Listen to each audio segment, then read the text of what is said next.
I'd like to direct my next questions to General Manager Honrado. General Manager Honrado, when did you first hear of this case? Normally, Your Honor, No, not normally. When did you first hear of this particular case? at the end of the day, Your Honor, I get a report of the cases and unusual happening at the Okay, airport. let me try to be as specific as I can. The case of Miss Gloria Ortiz, when did you first hear of it? I'm not so sure anymore, Your Honor, of the time and the date of where I got it. Was it the day after, the same day that she was she was detained? Was it while she was already spending the night in Pasay City Detention Center? When did you? Your Honor, in most of the time, I get it at the end of the day. No. Most of the time, this does not really help us here. What we need to know is the specifics on Miss Ortiz's case. You do not remember when you first heard about it. Yes, Your Honor. I don't remember. So the reporting for this kind of thing is not so formal, ba? You wait a day, another 3 days, ganun ba? Nung sinabi sa iyo, nakakulong pa rin ba si Manang Gloria o nakawala na? What I understand, Your Honor, is that Nakalaya yung na. report sa akin ng PNP, sir, is she was inquested. She was inquested. Yes, sir, that's what I inquested. remember. Tapos na yung inquest. Yes, Your Honor. So nakalaya na siya. I do not know, Your Honor, kung nakalaya na po, but inquested ang nilagay sa akin. He was inquested at the Pasay City. So at the very least 2 days afterwards, what did you do about it, gentlemen? Your Honor, I'm not in the loop on the filing of the cases. No. I'm talking about the conduct. What did you do to look into the case? You did not look into the case? No, Your Honor, I did not. Frankly, I did not, because I'm not in the loop on the filing of the cases. Because so it is sufficient for you to receive a report that there were certain individuals who were found to have bullets, allegedly found to have bullets in their bags, and then that is the end of the matter as far as you're concerned? Your Honor, as far as I'm concerned, the due process of the PNP was done. It was reported to me. This makes sense because you are quoted as saying that there are 22 agencies under your jurisdiction, but you have no control over them. Is this so? Yes, Your Honor, because their presence at the airport is So not you have no any kind of control over the aviation security group. You have no control over the X-ray people. You have no control over the OTS. Is that what you're saying? Your Honor, the OTS under 311, making them as the sole authority. If you have no control over the agencies in the airport, what's your job? Your Honor, it's coordination. Because even But how can you coordinate if you cannot control? we have the Airport Security Council. In the military, we call it command and control. You cannot coordinate without command and control. Your Honor, there is none, because even in the So you are saying now that there is no command and control in the airport. as far as the government agencies, Your Honor, because they're covered by the legal So what will mandate, happen? yes. Papasok tayo sa APEC. Anong mangyari kung merong talagang tunay na terorista? Hindi yung mga planted na may tunay na terorista pumasok doon at nahanapan ng explosive. Anong mangyayari? Anong SOP dyan? Your Honor, the mandate of the PNP is very clear that they're supposed to respond to threat. So hindi ka kasama doon. No, Your Honor, I'm not. So you have no you say that you have no responsibility for any kind of problem that comes in the airport. But what is anong trabaho ng general manager? Paki-explain lang sa amin. Your Honor, the main purpose of the main job of the general manager is to the smooth flow of the airport. Because there are some, we have been living. Meron ng terorista eh. So surely that is not conducive to a smooth flow. So surely this should come under your purview. Your Honor, yes. Pero meron pong delineation on the legal mandates of every organization, every agency sa Never mind airport. the legal mandate. What is then your job? If nahulihan ng baril, baliwala sa'yo. Mahulihan ng paputok, baliwala sa'yo. Ano ang pagpasok mo sa umaga, ano yung ginagawa ninyo? Your Honor, we have the Airport Security Council which coordinates, but we don't have any operational. So the Airport Security Council, do you sit in the Airport Security Council? Yes, I do, Your Honor. Okay, so what do you do in the Airport Security Council? We discuss issues, coordinate with each other, because that is only as far as we can go. Is the case similar to Ms. Ortiz, the kind of thing that comes up in the Security Council meetings? Your Honor, we convened the Airport Security Council. The last time we convened it was after the first week of October after the different The issues. first week of October was the last time that you convened the Airport Security Council? We convened, yes, immediately, yes, sir. Yes, sir. That We- was the last. No, No, wait. The last time, you said the last time you convened the Airport Security Council on the first week of October. This case happened on October 25. Did you convene the Airport Security Council? no, Your Honor, I did not. Who calls these Security Council meetings? The Airport Security Council is chaired by me, Your Honor. It's chaired by you. Below So me, ikaw ang magtatawag, magsasabi, mag-meeting tayo bukas. yes, Your Honor. Okay, so since the first week of October until today, walang Airport Security Council meeting. Yes, Your Honor. Okay, so you have not, are they regular or upon your discretion? The No, meeting? Your Honor. The regulation or the SOP says that the Airport Security Council meets once a quarter Okay. or as may be necessary. After, when did you first, so after you heard of this case, did you speak to Ms. Ortiz? No, Your Honor. Or did you attempt to speak to Ms. Ortiz? No, Your Honor. Okay, in a previous Senate hearing, you testified that the average monthly collection from the IPSC is currently 327 million pesos. Is that right? I am taking it from your own. I do not have the figures right here, Your Honor. So You do not know how much your collections are from the IPSC? I can have the, No, you do not know it. How long have you been a general manager Right. of? How long have you been the general manager of the airport?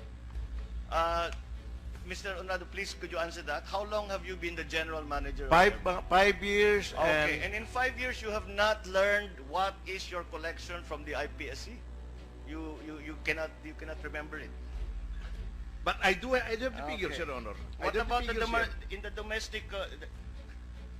in the domestic terminal fee? How much is the collection for the domestic terminal fee every month, for example? If I may read my notes, Your Honor. The total collection from January to August of 2010 is 4.6 billion. 4.6 Billion, Your Honor. From January billion, to August. of 4.6 million, 2000 billion, Your Honor. 4.6 billion, That's right, Your Honor.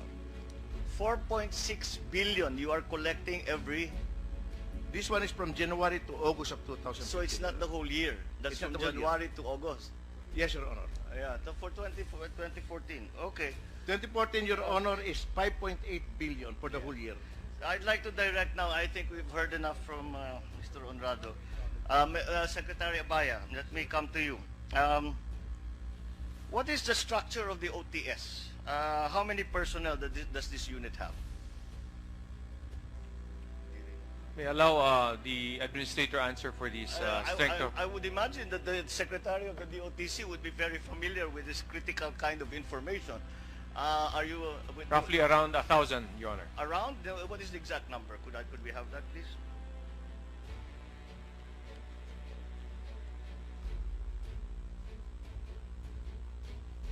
These things should be in your head.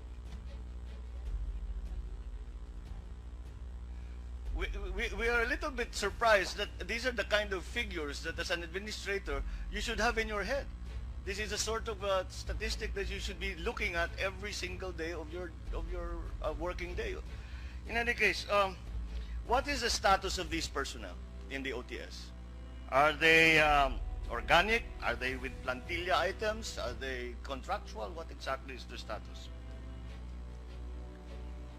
It's a mixture, Your Honor. It's a mixture, Your Honor. Okay. Regular, contractual, and some are job orders, Your Honor. job order. Yes, Your Honor. How long does a job order last?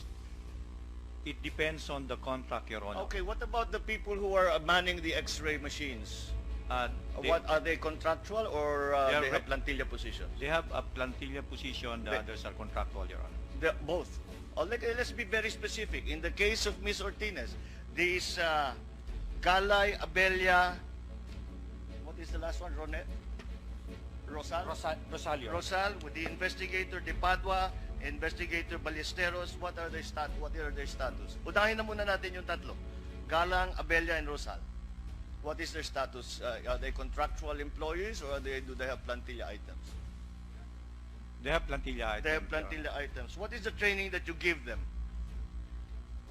Basic aviation security training, Your Honor, What at does, the minimum. How long does that training take? To include the on-the-job training, Your Honor. No, About no, no. Just the briefing or the classroom part. The of it. classroom instruction, Your Honor, is 15 days. 15 days. Yes, Your Honor. Where do you conduct this training? In our facility, Your Honor. Saan? Dun sa airport. Sometimes, sir, depende kasi, sir, sa ano, sir, sa venue, if it can be accommodated in our own main office, dun po yun. Sometimes in the airport din po, if the facility will not be able to accommodate all the So screeners. is there a manual of operations for the OTS when it comes to cases like this or similar cases? Yes, Your Honor, there is standard operating Mr. procedure. Chair, could I request that we have a copy of that manual? Yes, Your Honor. Okay. So ordered. Please submit. Let me just, I am being, just to be very clear, how many CCTV cameras do we have in the Nayena Terminal 2?